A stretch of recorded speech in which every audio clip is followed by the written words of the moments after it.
Hello everyone, मैं हूं Arpit from Learno Hub, the free learning platform जहां पे आप सब पढ़ सकते हैं physics, chemistry, maths, biology for absolutely free at learnohub.com।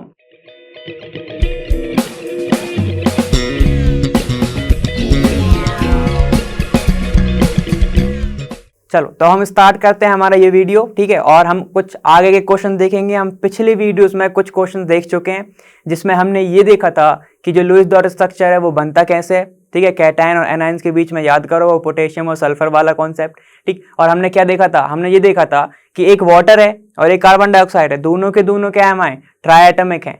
लेकिन एक बेंट क्यों होता है और एक लीनियर क्या होता है, हमने with the help of dipole movement देखा था उसको। तो चलो स्टार्ट करते हैं ये वाली वीडियो और देखते हैं इसमें कौन से कॉन्सेप्ट लगने वाले हैं। तो चलो स्टार्ट करते हैं।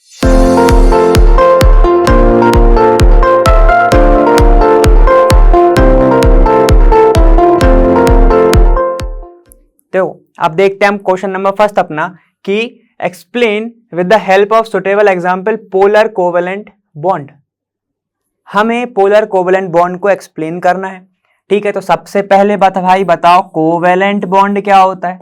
कोवेलेंट बॉन्ड जब इलेक्ट्रॉन्स की क्या होती है, जब दो एटम्स के बीच में इलेक्ट्रॉन्स की होती है शेयरिंग, उससे शेयरिंग ऑफ इलेक्ट्रॉन से जो बनता है बॉन्ड उसको हम बोलते हैं जेम्स बॉन्ड, नहीं क्या बोलते हैं उसको, कोवेलेंट बॉन्ड। कोवेलेंट बॉन्ड है ना, उसको हम बोलते हैं कोवेलेंट बॉन्ड। मतलब जब इलेक्ट्रॉन की शेयरिंग हो, इलेक्ट्रॉन की शेयरिंग से जो बॉन्ड बनता है, ठीक है, जो बॉन्ड बनता है उसको हम बोलते हैं कोवेलेंट बॉन्ड। अब देखो भाई, जो इलेक्ट्रॉन की शेयरिंग है वो भी दो टाइप से हो सकती है। वो हो सकती है दो डिफरेंट एटम्स के बीच में, और वो हो सकती है दो सिमिलर एटम्स के बीच में।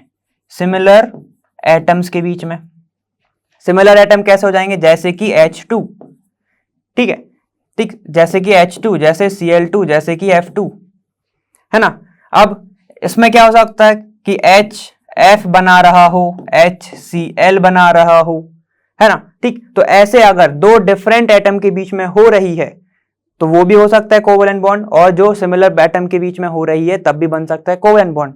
अब होता क्या है, देखो अगर दो डिफरेंट एटम की अगर हम बात करते हैं, ठीक, अगर हम दो डिफरेंट एटम की बात करते हैं तो देखो इसमें डिफरेंस क्या क्या होगा, इनकी डिफरेंस होगा इनकी इलेक्ट्रोनेगेटिविटी के बीच में, ठीक है। इनमें क्या होगा, डिफरेंस होगा, difference in their electronegativity,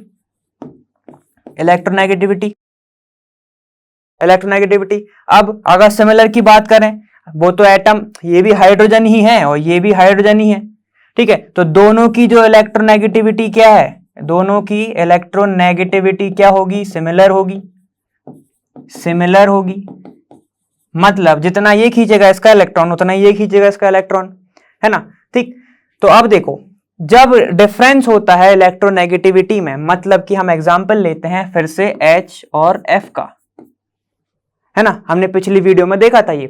H और F का एग्जांपल लेते हैं तो क्या होता है कि जो H है उसका इलेक्ट्रॉन खींच लेता है कौन, फ्लोरीन। फ्लोरीन जब इसका इलेक्ट्रॉन खींच लेता है, ठीक, खींच लेता है मतलब पूरा का पूरा ट्रांसफर नहीं होता है, बस शेयर्ड पेयर को वो खींच लेता है। इसी को हमने बोला था इलेक्ट्रोनेगेटिविटी, अगर नहीं देखा है पिछला वीडियो देखो, ठीक, उसको बोलते हैं हमने इलेक्ट्रोनेगेटिविटी। अब इलेक्ट्रोनेगेटिविटी के कारण इसने क्या किया, इसका इलेक्ट्रॉन खींच लिया, शेयर्ड पेयर को खींच लिया। अब इसके कारण आ जाता है इनके ऊपर, इसके ऊपर आता है पार्शियल नेगेटिव, इसके ऊपर आता है पार्शियल पॉजिटिव।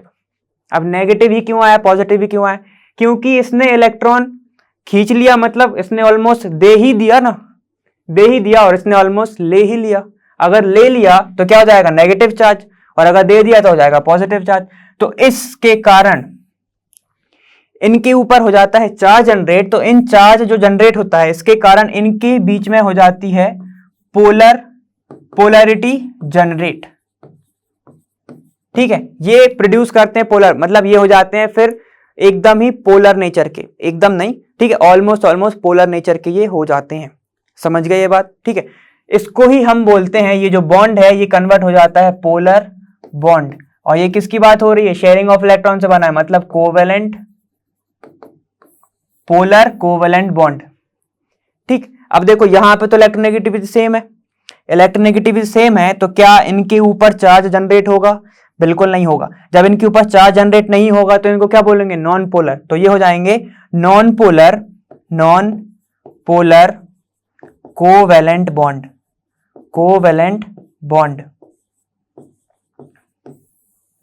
क्या हो जाएगा, ये नॉन पोलर कोवैलेंट बॉन्ड। समझ गए बात। देखो एक और एग्जांपल, HCl, ठीक है, और यहां पे N और ये N, या फिर ले लो यहां पे क्लोरीन और यहां पे क्लोरीन, है ना। अब क्या होगा, ये जो इलेक्ट्रॉन्स है तो ये तो बने ही हुए हैं, ठीक, ये दोनों सेम है, ये दोनों क्या है, सेम है इसकी इलेक्ट्रोनेगेटिविटी। यहां पे देखो क्लोरीन जितना नेगेटिव है ये वाला क्लोरीन भी होगा, अलग फैमिली से तो आया नहीं है वो, ठीक। तो क्या होगा, जितना ये खींचेगा इसका इलेक्ट्रॉन उतना ही ये खींचेगा इसका इलेक्ट्रॉन, ठीक है। तो इसके कारण इनके ऊपर चार्ज जनरेट ही नहीं होगा। चार्ज जनरेट नहीं होगा मतलब अगर चार्ज नहीं है किसी के ऊपर मतलब वो पोलर नहीं है, तो ये क्या हो जाएगा, नॉन पोलर, नॉन पोलर। और इस बॉन्ड को क्या बोलेंगे हम, नॉन पोलर कोवैलेंट बॉन्ड। अब देखो यहां पे ये हाइड्रोजन पॉजिटिव चार्ज, मतलब पॉजिटिव नहीं, इलेक्ट्रोपॉजिटिव। क्लोरीन नेगेटिव चार्ज मतलब इलेक्ट्रोनेगेटिव, ये हो जाएगा इलेक्ट्रोनेगेटिव। देखो क्लोरीन क्या करेगा, ये जो शेयर्ड पेयर थे, ये अपने साइड खींचेगा, क्या हो जाएगा, ये ऐसा दिखेगा कुछ, ये कुछ ऐसा दिखेगा। इसके ऊपर आ जाएगा पार्शियल नेगेटिव, इसके ऊपर आ जाएगा पार्शियल पॉजिटिव। तो देखो चार्ज तो जनरेट हुआ, पार्शियल हुआ तो, लेकिन हुआ तो ना, चार्ज जनरेट हुआ तो मतलब बॉन्ड में आ गए हैं कुछ चार्जेस, तो इसको क्या बोलोगे तुम, पोलर बॉन्ड। पोलर बॉन्ड कौन सा bond, covalent bond, polar covalent bond. समझ गए बात, ठीक है। तो ये होता है हमारा पोलर कोवैलेंट बॉन्ड और ये होता है हमारा नॉन पोलर। हमने एक ही में दोनों देख लिए, ठीक। चलो अब हम देखते हैं कौन सा, क्वेश्चन नंबर 19 हमारा। देखो अब क्या है हमारा कि arrange the bond in order of increasing ionic character in the molecules, ठीक है। हमें इंक्रीजिंग आयोनिक कैरेक्टर के ऊपर हमें बताना है, ठीक है, इनको अरेंज करना है। तो देखो हमें पहले तो आयोनिक कैरेक्टर, एक चीज और देख लेते हैं, एक होता है आयोनिक कैरेक्टर, एक होता है कोवैलेंट, ठीक है। हम ये बोलते हैं कभी कभी कि जो आयोनिक बॉन्ड है उसके अंदर थोड़ा सा कोवैलेंट कैरेक्टर भी होता है।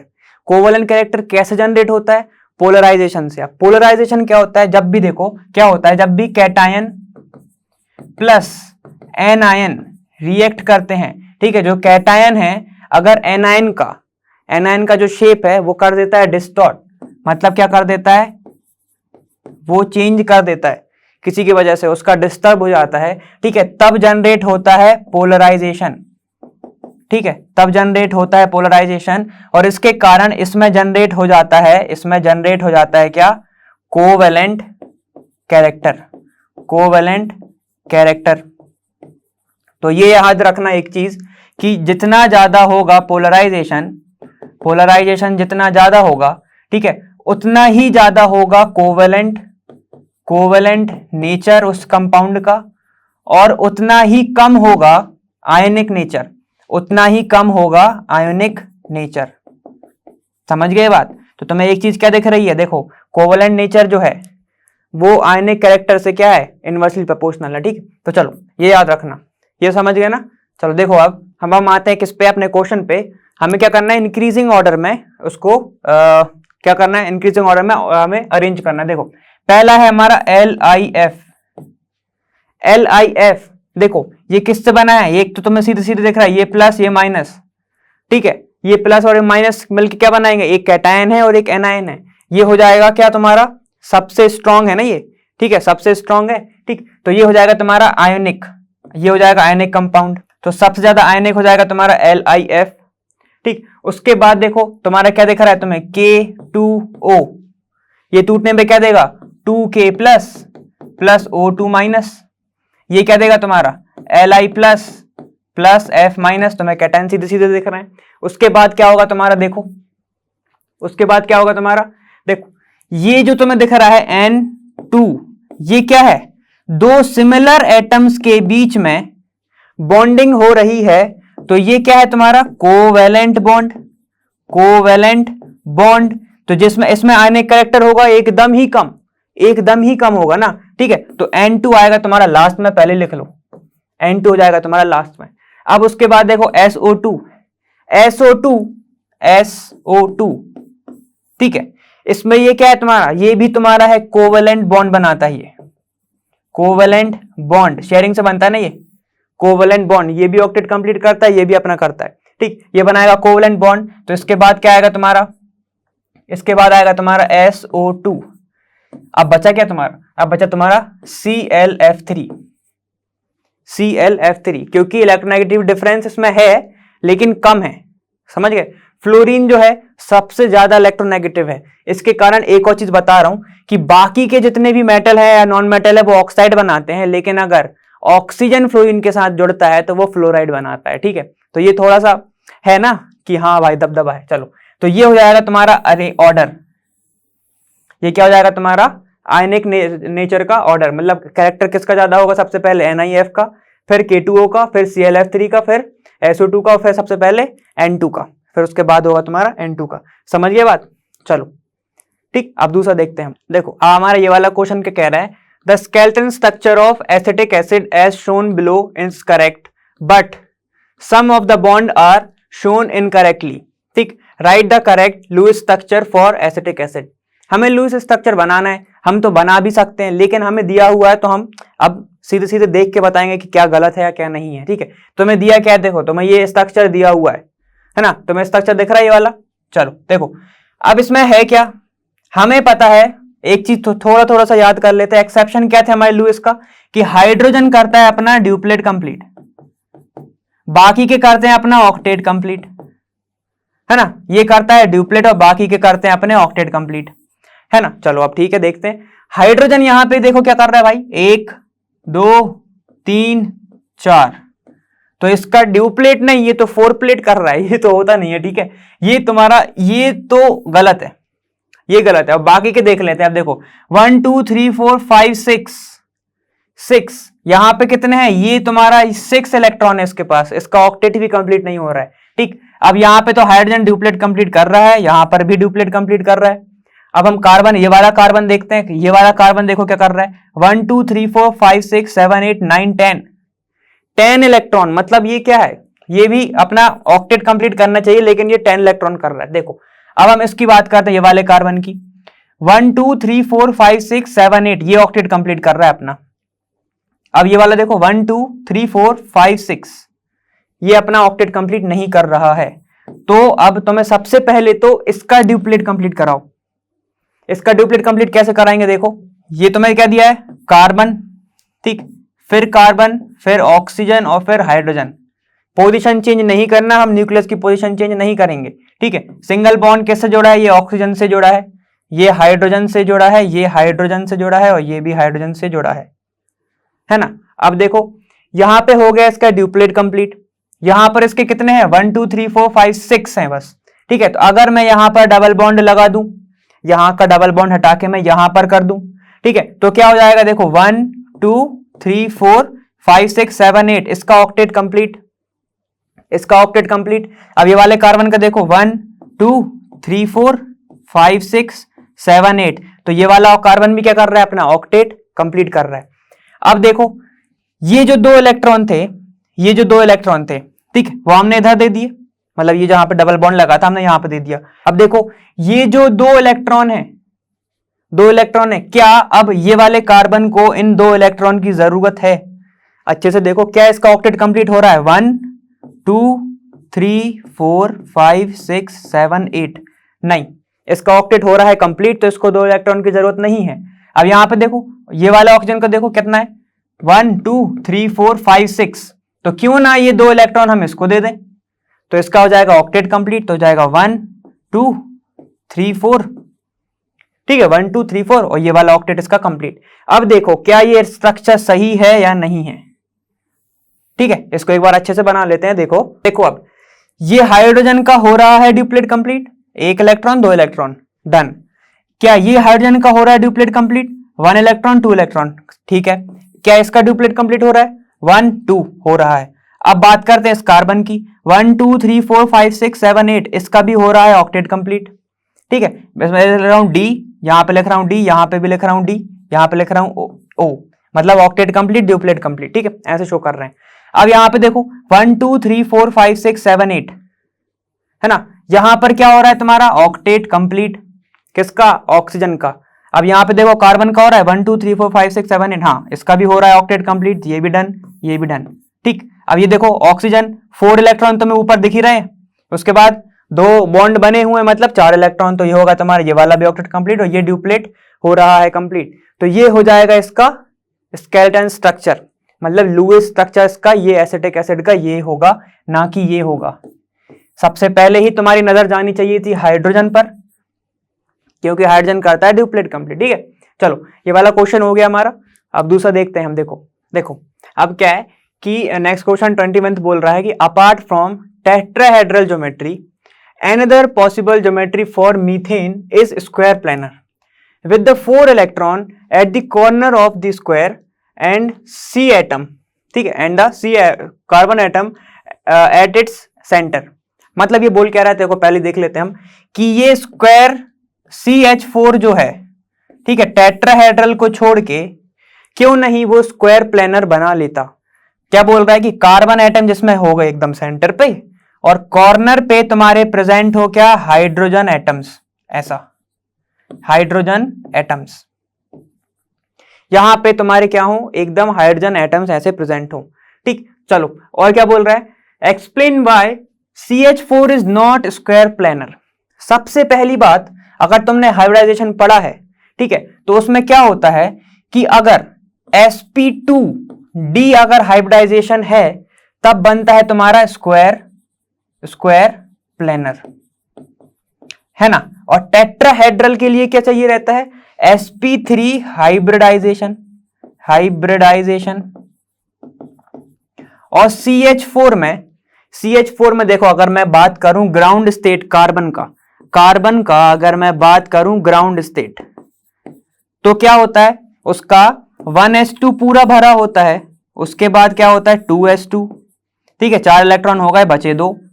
यहां पर ऐसे ऐसे एक इलेक्ट्रॉन प्रेजेंट होता है, जिसमें से एक्साइटिंग स्टेट में वो क्या होता है, ये वाला इलेक्ट्रॉन जंप कर जाता है इधर, यहां पे जंप कर जाता है ये, ठीक है, तो क्या बनता है तुम्हारा, सीधे वैलेंस शेल लिख रहा हूं ऐसा 1 2, ठीक है। और ये बात किसकी चल रही है अभी, ये देखो, ये है तुम्हारा 2s2 और ये है तुम्हारा 2p2।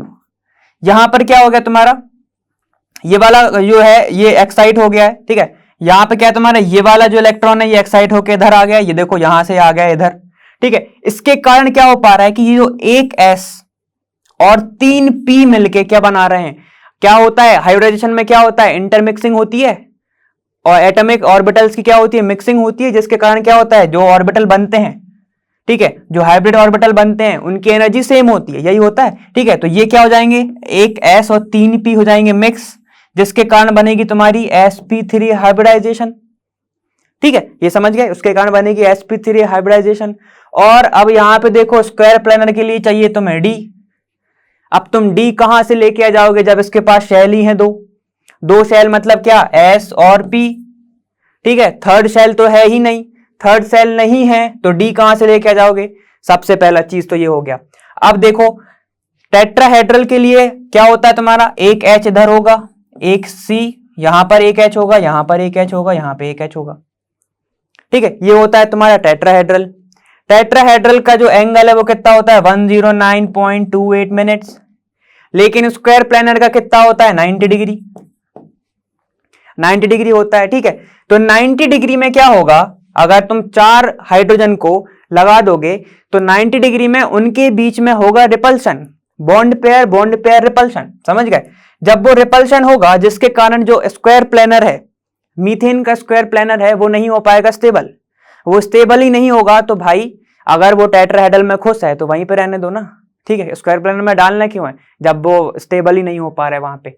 इसी के कारण कुछ रीजंस के कारण, पहला तो डी ऑर्बिटल भाई है ही नहीं, और डी ऑर्बिटल होता भी तो यहां से वो यहीं तक जा पाता, ठीक है। चलो, तो पहला कारण तो ये, दूसरा रिपल्शन, समझ गए बात। इसके कारण क्या है, जो तुम उसको टेट्राहेड्रल में ही रखते हो, प्लेनर में नहीं रखते हो, स्क्वायर प्लेनर में नहीं रखते हो, sp3d sp2d नहीं है ना, समझ गए। चलो ठीक है, देखो अब ये वाला क्वेश्चन क्या कह रहा है कि explain why BeH2 molecule has a zero dipole movement, ठीक, ये तुम्हें पता होना चाहिए और ये तुम्हें दिख भी रहा है सीधा सीधा, ठीक है। चलो ठीक है, अब आगे देखते हैं हम अभी क्या है कि although the BeH bond are polar, ठीक, अब ये जीरो डायपोल मूवमेंट शो क्यों कर रहा है, ठीक, सबसे पहले तुमने पढ़ा हुआ है, अपने अपन ने पिछले वीडियो में देख के आए थे कि जो डायपोल मूवमेंट है वो दो चीज पे डिपेंड करता है ना, दो चीज पे वो डिपेंड करता है। पहला क्या था, अगर डायएटॉमिक मॉलिक्यूल होगा, डायएटॉमिक अगर कोई भी मॉलिक्यूल प्रेजेंट है तो पहला क्या था, इलेक्ट्रोनेगेटिविटी। दूसरा पॉलीएटॉमिक में क्या था कि वो किस पे डिपेंड करता था, सम पे डिपेंड करता था डायपोल मूवमेंट। देखो डायपोल मूवमेंट डिपेंड करता था, डायपोल प्रोपोर्शनल था पॉलीएटॉमिक में, किस पर प्रोपोर्शनल था, vector sum of the bond dipole, bond dipole के वेक्टर सम के पर डिपेंड करता था तुम्हारा कौन, डायपोल मूवमेंट, है ना। अब बॉन्ड डायपोल क्या होता है वो हमने पिछले में देखा था। चलो देखो, अब क्या दिया है तुम्हें, मॉलिक्यूल दिया है Be, एक H इधर होगा, एक H इधर होगा, है ना। इसमें से इलेक्ट्रोनेगेटिव कौन सा है, तुम्हारा हाइड्रोजन इलेक्ट्रोनेगेटिव है। ये क्या है तुम्हारा, ये तो मेटल है ना। अब देखो क्या होगा, इलेक्ट्रॉन कौन खींचेगा, हाइड्रोजन खींचेगा क्योंकि नेगेटिव है, तो ये इलेक्ट्रॉन यहां से खींचेगा। अब ये प्लस क्यों आया भाई, टेल, ये उसको बोलते हैं टेल, यहां पर भी एक आएगा ऐसा, तो जितना ये खींचेगा उतना ये खींचेगा, ठीक, जितना ये खींचेगा उतना ये खींचेगा, तो नेट डायपोल क्या हो जाएगा इसका, नेट डायपोल क्या हो जाएगा इसका, 0 हो जाएगा। जितना ये खींच रहा है लेफ्ट हैंड साइड उतना ही खींचेगा राइट हैंड साइड, जिसके कारण क्या रहेगा, अगर वही होते ना, अगर तुमने टग ऑफ वार देखा होगा, उसमें क्या होता है कि जितना अगर दूसरी टीम खींच रही है और उतने ही पावर से तीसरी टीम मतलब सामने वाली टीम खींच रही है, तो क्या होता है कि जो रस्सी है वो वहीं रहेगी, समझ रहे, ना वो उधर जाएगी ना वो उधर जाएगी, समझ गए। तो सेम ऐसा ही है, सेम ऐसा ही है कि ये जो है जितना ये खींच रहा है उतना ये खींच रहा है, जिसके कारण मूवमेंट तो हो ही नहीं रहा है, और मूवमेंट ही नहीं हो रहा है तो नेट डायपोल क्या आएगा तुम्हारा, 0 आएगा, 0 आएगा, समझ गए। चलो, तो ये होता है इसका रीजन, और वो डिपेंडेंट वाला तुम लोग जरा देख लेना एक बार कि किस पे डिपेंड करता है वो, है ना।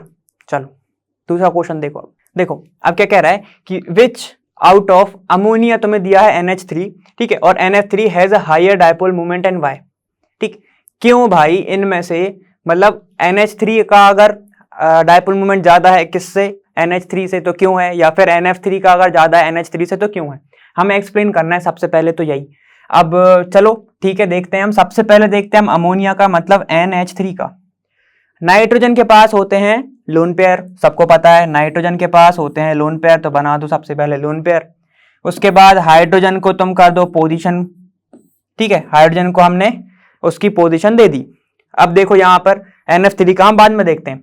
सुनो, अब होगा क्या, डायपोल मूवमेंट होता क्या है, पॉजिटिव से इलेक्ट्रोपॉजिटिव से इलेक्ट्रोनेगेटिव क्या करता है, इलेक्ट्रॉन को खींचता है, इलेक्ट्रॉन को खींचता है, ठीक है। तो उसको हम कैसे डोनेट करते हैं, जो टेल रहती है वो क्या बताती है कि इलेक्ट्रॉन यहां से जा रहा है, ठीक है, और हैरो क्या बताता है कि यहां पर आ रहा है, समझ गए बात, ठीक है। देखो यहां से क्या होगा, मतलब इलेक्ट्रोपॉजिटिव से जाएगा नेगेटिव तक, मतलब नाइट्रोजन इलेक्ट्रोनेगेटिव है, सेम यहां सर जाएगा यहां पे, ठीक है, और यहां से जाएगा यहां पर, इस हाइड्रोजन से जाएगा नाइट्रोजन पर, ठीक। चलो ये तो हमने देख लिया, और हमें पता है लोन पेयर क्या करेगा, हाँ भाई हमें भी इलेक्ट्रॉन दो, इलेक्ट्रॉन वो भी लेगा, इसके कारण जो नेट डायपोल है वो कहां पे गया, नेट डायपोल गया तुम्हारा अपवर्ड डायरेक्शन में, ठीक है। नेट डायरेक्शन मतलब उसी मैग्नीट्यूड पे जा रहा है तुम्हारा डायपोल, नेट डायपोल, जहां पर लोन पेयर भी खींचे जा रहा है, समझ रहे हो ना, ठीक है, टुवर्ड्स दी मैग्नीट्यूड जा रहा है ना, डायपोल इधर ही जा रहा है, समझ गए। चलो अब हम बात करते हैं NF3 की। देखो NF3 डायपोल क्या रहेगा, लोन पेयर तो रहेगा ही भाई, नाइट्रो कोई आ जाए, फ्लोरीन आ जाए, क्लोरीन आ जाए, ठीक है, यहां पर होगा फ्लोरीन। अब देखो यहां पर थे तुम्हारे हाइड्रोजन भैया, यहां पर है तुम्हारे फ्लोरीन भैया, ठीक है। जो हाइड्रोजन है वो इलेक्ट्रोनेगेटिव नहीं होता, और फ्लोरीन सबसे ज्यादा इलेक्ट्रोनेगेटिव होता है ना, सबसे ज्यादा इलेक्ट्रोनेगेटिव होता है। तो अब क्या होगा, अभी तक तो नाइट्रोजन थे डॉन, क्योंकि वो हाइड्रोजन से खींच रहे थे, लेकिन अब क्या होगा, अब फ्लोरीन से खींचा जाएगा, फ्लोरीन से खींचेगा कौन, नाइट्रोजन खींचेगा, है ना, ऐसा ही होगा, नहीं होगा बिल्कुल, क्योंकि ये इलेक्ट्रोनेगेटिव है, ठीक है। तो फ्लोरीन क्या करेगा, इलेक्ट्रॉन खींचेगा किससे, नाइट्रोजन से, ठीक है। तो बस सारे फ्लोरीन खींचेंगे इलेक्ट्रॉन नाइट्रोजन से, जिसके कारण अभी सिर्फ फ्लोरीन जब तक खींच रहा है तो नेट डायपोल क्या हो जाएगा, डाउनवर्ड डायरेक्शन में, तो तुम्हारा डायपोल अभी किस डायरेक्शन में जा रहा है, डाउनवर्ड डायरेक्शन में। अब फ्लोरीन हो या क्लोरीन हो, लोन पेयर तो कहेगा कि हमें तो इलेक्ट्रॉन चाहिए ही चाहिए, हमें इलेक्ट्रॉन चाहिए चाहिए, ठीक है। जिसके कारण क्या होगा, अब देखो ये डायपोल जो है वो ऊपर भी जाएगा, अपवर्ड डायरेक्शन में जाएगा, ठीक। जिसके कारण अब होगा क्या कि ये जो डाउनवर्ड डायरेक्शन है अपवर्ड डायरेक्शन के साथ कैंसिल आउट हो जाएगा, ठीक है। और इसका जो डायपोल है ऑलमोस्ट 2-4 कुछ के बीच में आएगा, ठीक है। जिसके कारण क्या होगा कि जो नेट डायपोल है ऑलमोस्ट तुम्हारा 0 ही होगा, ठीक है। 0 से 1 के बीच में ही होगा, समझ गए बात। बहुत कम डायपोल होगा, लेकिन किससे कम होगा, अमोनिया से। अमोनिया का नेट डायपोल कहां पे जा रहा है भाई, बिल्कुल मतलब क्या कर रहा है, ये जो अपवर्ड डायरेक्शन में जा रहे हैं इलेक्ट्रॉन और लोन पेयर भी खींच रहा है अपवर्ड डायरेक्शन में, तो नेट डायपोल तुम्हारा पूरा का पूरा सपोर्ट कर रहा है किसको, अपवर्ड डायरेक्शन में जा रहा है ना। यहां पे देखो, यहां पे एक जा रहा है नेगेटिव साइड, मतलब डाउनवर्ड साइड, एक जा रहा है तुम्हारा अपवर्ड साइड, ठीक है। तो जिसके कारण क्या हो रहा है, थोड़ा सा तो कैंसिल आउट हो रहे हैं ना, थोड़े से तो वो कर रहे हैं एक दूसरे को कैंसिल, जिसके कारण ही तुम्हारा डायपोल NF3 का क्या होगा, NF3 का तुम्हारा NH3 का क्या होगा, तुम्हारा NH3 का होगा ज्यादा और NF3 का होगा कम। समझ गए आंसर। क्या हुआ, लोन पेयर को कोई मैटर नहीं करता तुम कितने इलेक्ट्रो पॉजिटिव हो कितने इलेक्ट्रो नेगेटिव हो, उससे तो इलेक्ट्रॉन से मतलब है।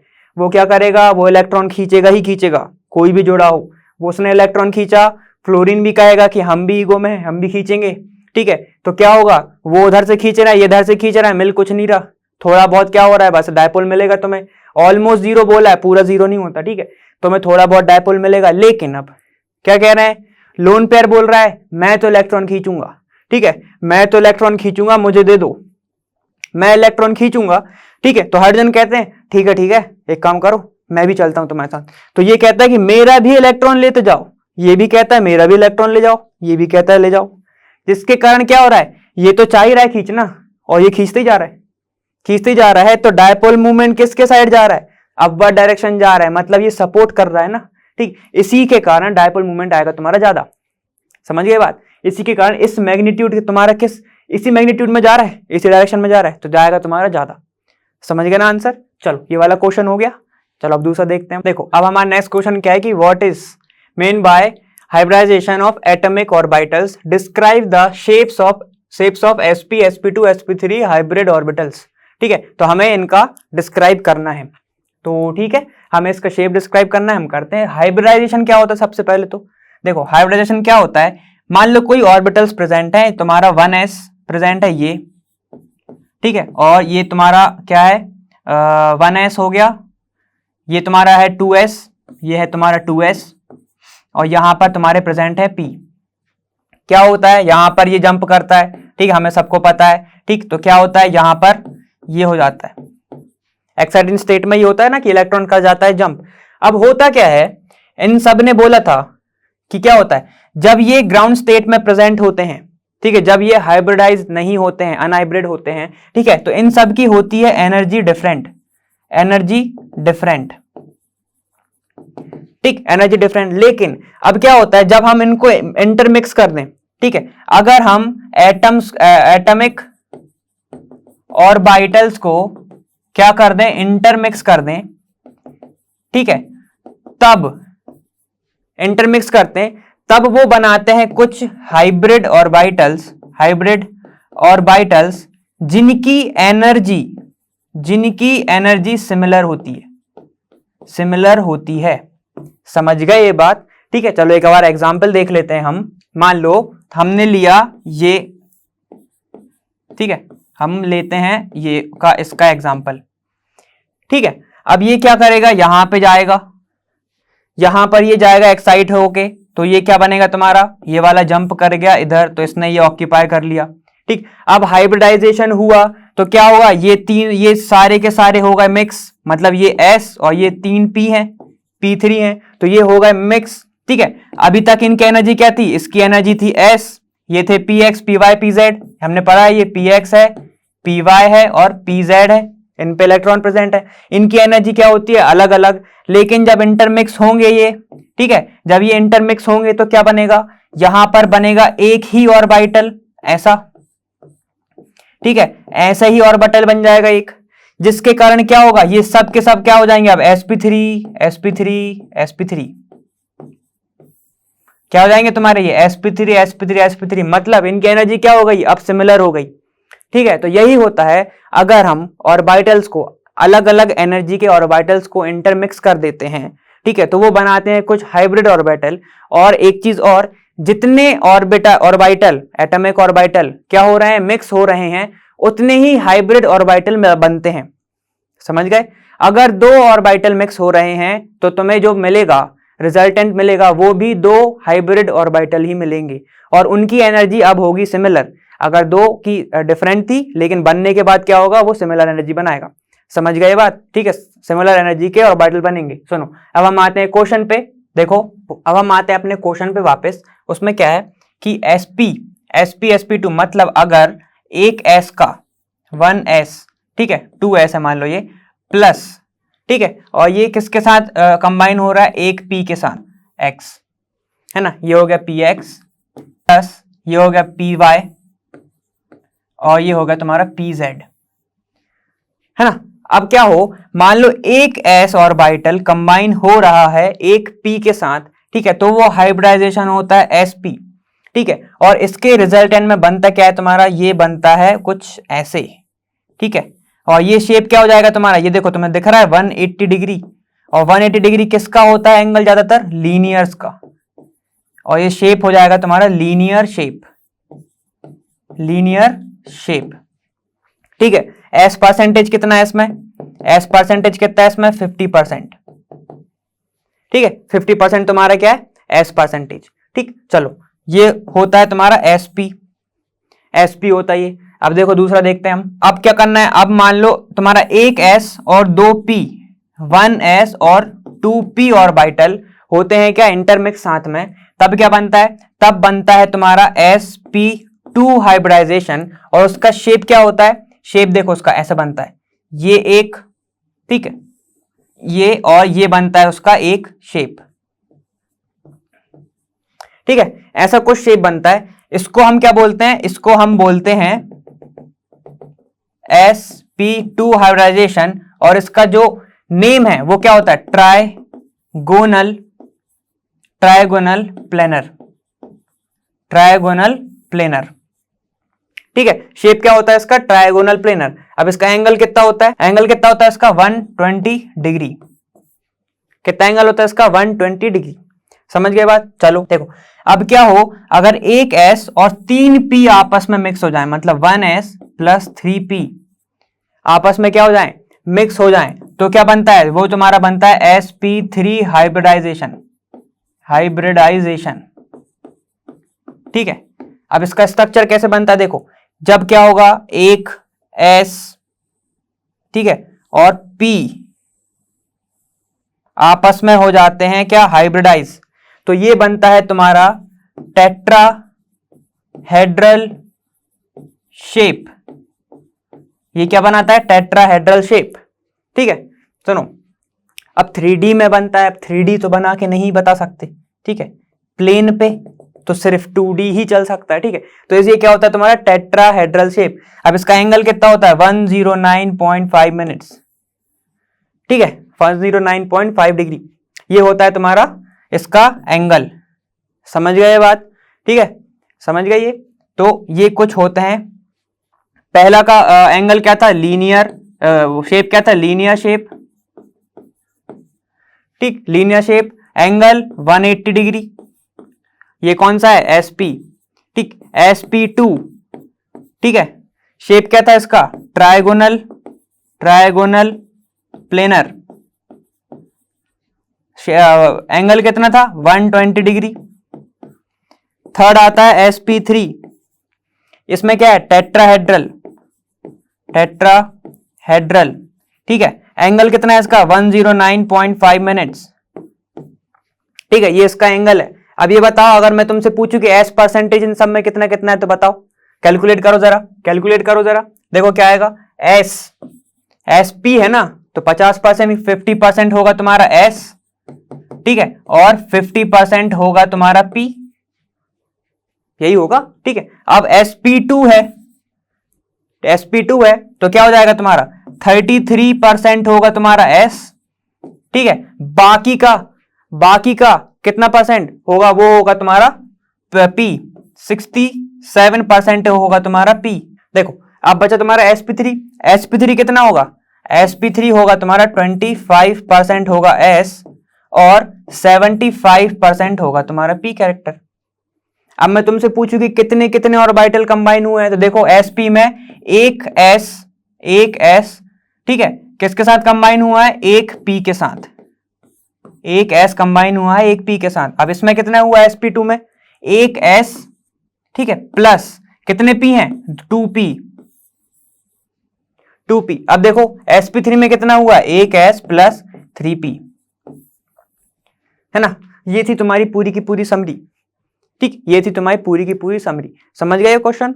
चलो ठीक है, अब दूसरा देखते हैं हम। देखो अब तुम्हारा नेक्स्ट क्वेश्चन क्या कह रहा है, describe the change in hybridisation, ठीक है, अगर चेंज है किसी हाइब्रिडाइजेशन में of aluminium atom in the following reaction, अगर एल्यूमिनियम एटम में कुछ चेंज हुआ है हाइब्रिडाइजेशन में तो हमें वो बताना है। तो ठीक है, सबसे पहले तो देख लो एल्यूमिनियम एटॉमिक नंबर 13, ठीक है, और क्या होगा इसका 1s2, ठीक है, 1s2 तो होगा ही होगा, सीधे सीधे लिखते हैं अब हम 1s2 2s2 और क्या होगा तुम्हारे 2p6 तो हो गई। उसके बाद होगा तुम्हारा 3s2 तो ये होगा 3s2 और 3p1, है ना, यही होगा ना। अब देखो क्या होगा, जब ये तो ग्राउंड स्टेट में, अब जब एक्साइटिंग स्टेट में क्या होगा, तो ये इलेक्ट्रॉन जंप कर जाएगा इधर इस वाले ऑर्बिटल में, सेकंड वाले में, ठीक है। तो क्या बनेगा, ये बनेगा एक बॉन्ड फ्री और यहां पे हो जाएंगे 2 बॉन्ड, ठीक है। अब देखो जब ये क्लोरीन के साथ जुड़ा हुआ है तो एक क्लोरीन ने ये ऑक्यूपाई किया, एक क्लोरीन ने ये, एक क्लोरीन ने ये, तो ये बना है तुम्हारा AlCl3।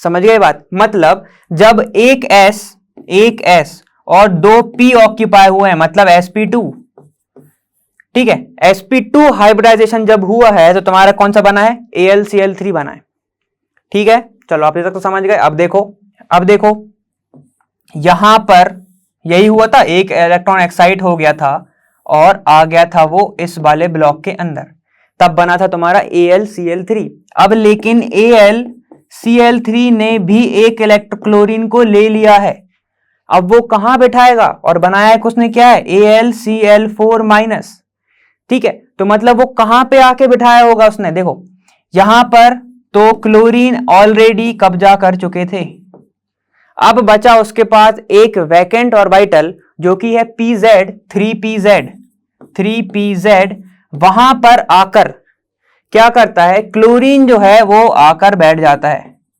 ठीक है, पूरा का पूरा क्लोरीन आके बैठ गया, उसका तो कुछ इन्वॉल्वमेंट ही नहीं था। तो ये मैं जो डबल शो करा है, ये पूरा का पूरा क्लोरीन जो है वो आकर बैठ गया है, ठीक है। अब अगर बैठ गया है तो सोचो इन्वॉल्वमेंट कितनी हो गई, ये देखो इन्वॉल्वमेंट कितनी हो गई, एक S और 3p, एक S और 3p, तो कितने हाइब्रिडाइजेशन हो गया, sp3, और क्या हो गया, एक S था 3p के साथ मिल गया, बनाया क्या इसने, sp3। तो जो अगर अब तुमसे पूछे कोई कि AlCl3 में एल्यूमिनियम की हाइब्रिडाइजेशन कितनी थी, sp2, और अगर कुछ तुमसे एडवांस ही क्वेश्चन पूछ ले कि AlCl3 में S परसेंटेज कितना है, तो क्या बोलोगे तुम, 33%, ठीक है। और अगर तुम्हें S पता है तुम P निकाल ही लोगे, ठीक। उसके बाद अब क्या हुआ है, अब अगर वो बोले कि नहीं मैंने AlCl3 की जो रिएक्शन है ना वो मैंने क्लोरीन से करा दी थी, ठीक है, तो एक काम कर, जो प्रोडक्ट बनेगा तू उसका S परसेंटेज बता दे और उसका हाइब्रिडाइजेशन बता दे। तो देखो जो क्लोरीन आया वो सीधे वैकेंट ऑर्बिटल में आके बैठ गया, वैकेंट ऑर्बिटल कौन सा था, pz, 3pz, तो ये क्या हो जाएगा, sp3। अब अगर उसने तुमसे पूछा है कि बताओ परसेंटेज कितना होगा, तो क्या बोलोगे तुम, 25%, किसका, S परसेंटेज, मतलब S ऑर्बिटल का परसेंटेज कितना है, 25%। समझ गए आंसर, समझ गए, पूरा का पूरा क्लोरीन आयन आधर आके बैठ गया, क्योंकि ये उसको खाली दिख रहा था, तो उसने कहा क्यों नहीं, अपॉर्चुनिटी है, तो चले गए हम, समझ गए। तो ये हो गया तुम्हारा ये वाला क्वेश्चन। आंसर हाइब्रिडाइजेशन में इफ एनी, हाँ है, क्या हाइब्रिडाइजेशन चेंज है, और वो क्या है तुम्हारी sp2 से sp3। चलो ये क्वेश्चन हमारा डन। अब हम देखते हैं कौन सा अगला क्वेश्चन हमारा। देखो अब नेक्स्ट क्वेश्चन कैसा है हमारा, is there any change in hybridization of, लो वैसे क्वेश्चन आ गया, boron and nitrogen atom as a result of the following reaction. क्या रिएक्शन होने के बाद हाइब्रिडाइजेशन में चेंज आया है कि नहीं आया है, हमें वो बताना है। तो चलो हम देख लेते हैं एक बार, क्या है BF3 मतलब बोरॉन फ्लोराइड दिया है तुम्हें, ठीक है। चलो देखो बना क्या, बोरॉन का एटॉमिक नंबर होता है 5, ठीक है। तो सीधे हम वैलेंसी लिखें इसकी, 1s2 तो भरा ही होगा, सिंपल सी बात है, क्या होगा 2s2 2p1, ये सीधा उसका वैलेंस शेल। अब ये ग्राउंड स्टेट में कैसे प्रेजेंट होगा, ये होगा पेयर्ड और ये होगा क्या वैकेंट, दो वैकेंट होंगे। अब ये है ग्राउंड स्टेट, लेकिन एक्साइटिंग स्टेट में क्या होगा भाई, ये वाला जंप कर जाएगा इधर, ठीक है। तो ये क्या बनेगा, ये वाला जंप किया, इसने 3 ऑर्बिटल 2 ऑर्बिटल को भर लिया, ऑक्यूपाई कर लिया। फ्लोरीन आयन आया, फ्लोरीन इधर आके बैठ गए, फ्लोरीन इधर आके बैठ गए। तो ये बताओ अभी हाइब्रिडाइजेशन क्या है भाई, अभी जो हाइब्रिडाइजेशन है वो है sp2, मतलब रिएक्शन होने के पहले हाइब्रिडाइजेशन थी sp2, है ना। चलो एक और देख लेते हैं अब अमोनिया की क्या है तुम्हारी। देखो अब हम बात करते हैं अमोनिया की। नाइट्रोजन मतलब 7, मतलब 1s2 2s2 2s2 से चालू करते हैं, क्या होगा इसका 2s2, कितने 4 की तो हो गई, अब बचा तुम्हारा 1 2 3, है ना, 3 ये हो गए। क्या होगा अब, क्या होगा अब, उसे तो सीधा सीधा दिख रहा है, फ्लोरीन इधर आके क्या हो जाएगा, बाइंड हो जाएगा। इसकी हाइब्रिडाइजेशन क्या होगी तुम्हारी, 3 p के ऑर्बिटल है sp3, इसकी क्या होगी sp3, क्या होगी इसकी sp3, है ना। अब देखो रिएक्शन हुई कैसे, कैसे हो गई, जब स्टेबल थे सब, ठीक है। तो कैसे रिएक्शन हो गई, देखो अब हुआ क्या होगा, बोरॉन जो है इसको मैं ऐसे लिख सकता हूं F3b, ठीक है, जो है प्लस अमोनिया के पास होता है लोन पेयर, तो मैं उसको पहले ही ऐसे लिख रहा हूं अमोनिया, ठीक है। अब होगा क्या, इसके पास तो क्या, ये तो इलेक्ट्रॉन दे नहीं सकता, तो क्या करता है, ये जो अमोनिया है अपना लोन पेयर दे देता है बोरॉन को, ठीक है। और हमें पता है उसके पास क्या है, एक वैकेंट है, ठीक है, ऐसा ही कुछ प्रेजेंट था, ये वाला तो पूरा वैकेंट है। तो यहां पर आकर वो लोन पेयर बैठ जाता है, वो लोन पेयर बैठ जाता है, और यहां पर एक बॉन्ड फ्री है ही ना, ये बोरॉन का लिखा है मैंने, है ना। तो ये बॉन्ड आके बैठ जाएगा, तो ये क्या बनाएगा, ये बनाता है F3b। और अगर कोई लोन पेयर शेयर कर रहा है, लोन पेयर शेयर कर रहा है, तो हम उस बॉन्ड को कैसे शो करते हैं, एरो से, और उस बॉन्ड को बोलते क्या है, कोऑर्डिनेट बॉन्ड। ये वो बन जाता है तुम्हारा NH3, ठीक है। तो ये बन गया तुम्हारा, ये बन गया तुम्हारा, इसको हम बोलते हैं एडक्ट, इसको हम बोलते हैं एडक्ट, ठीक है। यहां पर क्या हुआ, ये जो लोन पेयर था बोरॉन को दे दिया गया, बोरॉन को दे दिया। अब इसकी हाइब्रिडाइजेशन में कुछ चेंज आई क्या, देखो तुम, यहां पर एक S था 2 P थे, कब, जब हम रिएक्शन पहले की बात कर रहे थे, रिएक्शन होने के पहले की बात कर रहे थे, तो कितना हाइब्रिडाइजेशन था sp2। अब देखो क्या बनेगा, जब जब ये बाइंड होंगे क्या होगा, sp3 हो जाएगा, ये sp3 हो जाएगा, एक S और 3 P हो गए। अब लोन पेयर को भी तो जोड़ो, एक S 3 P हो गए, 1s प्लस 3p, तो ये क्या हो गया तुम्हारा sp3 हाइब्रिडाइजेशन, ठीक है। और अमोनिया का क्या है, अमोनिया का भी sp3, तो ये हो जाएगा तुम्हारा, जब ये बनेगा कंपाउंड, इस कंपाउंड का होगा sp3 हाइब्रिडाइजेशन।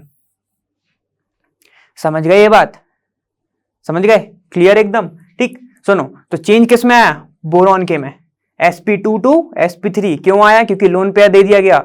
अब जबरदस्ती दिया, कैसे दिया वो नहीं पता, लेकिन दे दिया गया, ठीक है। और ये बॉन्ड हमारा बन गया। अगर मैं इसको दिखाना चाहूं तो कैसे दिखाऊंगा, पहले नॉर्मल प्रेजेंट होगा, ऐसे फ्लोरीन ब्रोमीन, और ये यहां पे ये फ्लोरीन, है ना, ऐसे प्रेजेंट होगा। मतलब पहले क्या होगा, ट्रायगोनल, पहले क्या होगा तुम्हारा ट्रायगोनल प्लेनर, sp2 याद आ रहा है? अब क्या होगा sp3, मतलब क्या हो गया, ये हो गया तुम्हारा टेट्राहेड्रल, है ना, ये हो गया तुम्हारा टेट्राहेड्रल। तो बस चेंज आया बोरॉन में, हमने देख लिया। ठीक है, तो ये वाला क्वेश्चन हमारे इधर पे खत्म हो गया। तो क्वेश्चन तो खत्म हो ही गया और हमारा यहाँ तक का सफर, मतलब क्या, मतलब वीडियो तक का सफर भाई। ठीक है, ये वाला भी हमारा कंप्लीट हो गया है और हम आने वाले वीडियो में ट्राई करेंगे कि ये वाला पूरा चैप्टर ही खत्म कर दें। लेकिन हम वो वाला नहीं करेंगे किसको, जैसे स्ट्रक्चर ऑफ एटम को हमने खींचा था ना बहुत लंबा लंबा, ठीक, वैसे ट्राई नहीं करेंगे हम बहुत जल्दी जल्दी। ये तो तुम्हारे कॉन्सेप्ट भी क्लियर होते जा रहे हैं और तुम्हें पता है अब कि जो वाटर है वो बेंट क्यों होता है, बेंट स्ट्रक्चर उसका होता क्यों है। ठीक है, चलो ठीक, तब तक के लिए अभी तक तो बाय, और मैं मिलूंगा आने वाली वीडियो में। और ये बात हमेशा याद रखना, लर्न हब फ्री है पर बेस्ट है।